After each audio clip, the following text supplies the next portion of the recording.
আসসালামু আলাইকুম। আপনাদের সাথে আমি কিছু কথা শেয়ার করতে চাই। সেটা হচ্ছে যে আমি যে এই রিলস ভিডিওগুলো আপলোড করি, এগুলো সম্পূর্ণ শখের বশে। আপনাদের কারো ইচ্ছা হলে দেখেন, কারো ইচ্ছা হলে দেখেন না। কেউ সাপোর্ট করেন, কেউ সাপোর্ট করেন না।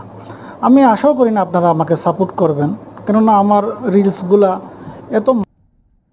কিন্তু ভাই, আমি তো একজন মানুষ, আমিও চাই আপনারা আমাকে সাপোর্ট করেন। আমার রিলসগুলো কি আসলে খুব খারাপ? আমি ব্যক্তিগতভাবে মনে করি এতটা খারাপ না, যতটা খারাপ আপনারা ভাবতেছেন। মোটামুটি ভালো চলে আর কি, এই হলো অবস্থা। হ্যাঁ, 100 টাকা। এটা সোয়া 2 লিটার নাকি জানি, কয় 1.5-2 লিটার এই টাইপের।